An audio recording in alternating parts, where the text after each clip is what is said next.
I am agnostic. That's a form of atheism. I don't believe in any gods. I have no affiliation with a church or a religion, but I don't reject the possibility of there being an afterlife or creator either. I like to say that I feel this way because I don't want to put myself in a position where my beliefs would bring me to judge or reject others. In truth, I actually feel this way because I don't really understand any other way to feel. Several months ago, my oldest son told me and my wife about a friend of his. We'll call him Bobby to protect his identity. Bobby was staying with his father and his father's girlfriend.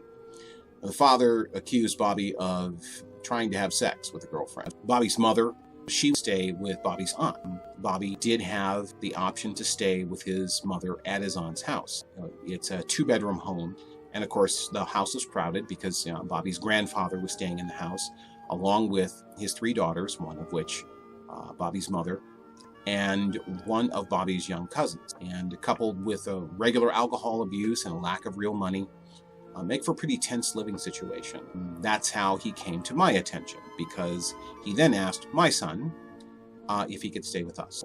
My heart really breaks for this kid. So I went to speak with Bobby's mother about the situation. And when I got there, she and Bobby were standing outside looking upset. She told me that her sister was kicking everyone out. And she also told me that she had to have emergency surgery and that she needed to head up to Wisconsin on a consultation. She asked, can you take Bobby for a couple of days? So I called my wife and I tell her the situation, and she says, my heart tells me that we should help me. So Bobby's mother invites me in while Bobby gets some of his things. So I'm standing in the kitchen, and one of Bobby's aunts, the one that had been asked to leave, "Who dis?" she asked. Bobby's mother tells her that agreed to let him stay with us for a bit. And Bobby's aunt, "Praise the Lord!" And she waits for me to say something. And I merely smile, nod. I guess she didn't get what she was looking for, so she asked, "Do you believe in Jesus?" And I said, "No, I'm an atheist," which is, again, that's the quick way of saying. So she was horrified, and she says, "You're a what?" Anyway, by that point, her young daughter was there, and she asked her mother, "Doesn't that mean that he's going to hell after he dies?" The mother says, "Yes, it does. All the blessings you got, and you don't believe in Jesus, you is a fool."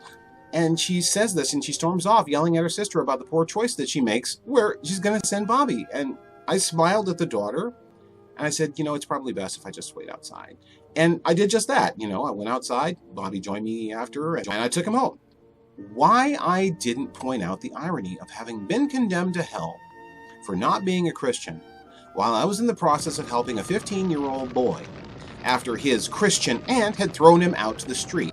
I suppose I could have pointed out that my act of charity was not based on fear of hell or a wish to be rewarded in heaven. I was acting out of a need to be kind to a fellow human being. However, I felt then, and as I feel now, that it would only have made a bad situation worse. Anyone that doesn't already know the points I would have tried to make is highly unlikely to accept them as truth just because they come out of my mouth. So I suspect that she only wanted to say that because she was angry and hurt by her sister's decision. After all, she had a child too, and she was being kicked out too.